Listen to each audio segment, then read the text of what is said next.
Hello everyone! So ayan at ako ay gumagawa ng kimchi sa kabila ng sitwasyon ngayon na nagigera dito sa Israel is gumawa ako ng kimchi.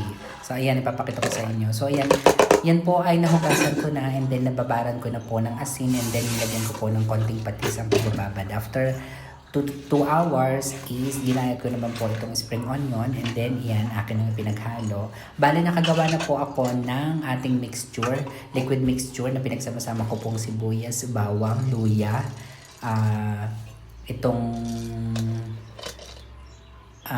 chili powder and then chili flakes and then nilagyan ko po ng Korean powder para naman may touch ng pagka-Korea itong ating kimchi dahil originated naman po talaga ang kimchi sa Korea. So ayan, syempre naglabs ako kung gawa ng syempre yan po ay maanghang, diba? So yan.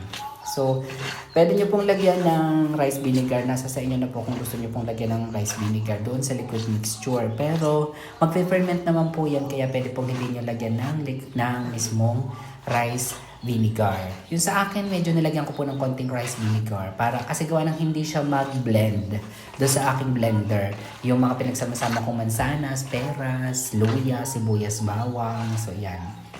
Kasi ako'y natatakam ng paggawa ng kimchi. Every time na ako kumakain, talagang gusto ko lagi meron akong appetizer or meron akong fermented food. O malimit kasi ako mag-ferment mga sibuyas, bawang, at kung ano-ano mga gulay. So ngayon nag-try ako ng kimchi. So pinanood ko lang naman yung procedure doon sa isang vlog. And then iyan ang kimchi, 'di ba? So ayan. Bale, mas prepared ko kasi ilagay sa glass jar. Kaya yan yung aking last jar na akin na siyang nahugasan at tuyo-tuyo na siya doon sa ibabaw ng dispenser. So yan. So yan ay ipe-ferment ko po ng mga 1 week. 3 to 5 weeks, pwede na naman yan. The more na mas na-ferment, mas tumatagal, is mas masarap po yung ating kimchi. Diba? Homemade kimchi a la Chris ng bonggang-bongga. Ayan. Kailangan nyo talagang mag-gloves kasi gawa ng mahanghang po. Mahanghang kasi gawa din ng sibuyas, maano sa mata. Dahil nga binilan natin. So ayan, 'di ba? Malapit na matapos itong ating kimchi. 'Di ba?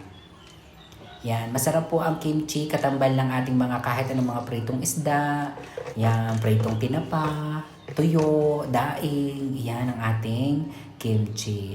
Mas napaparami lagi ang kain ko po talaga ng kimchi. So mega love shoutout nga pala kay Ate Lynn kasi doon ako nabili ng kimchi na ginagawa niya. So Kapampangan po si ate kaya noong time na ako ay gumawa na ng sarili kong version ng kimchi. So yun lang everyone, thank you so much.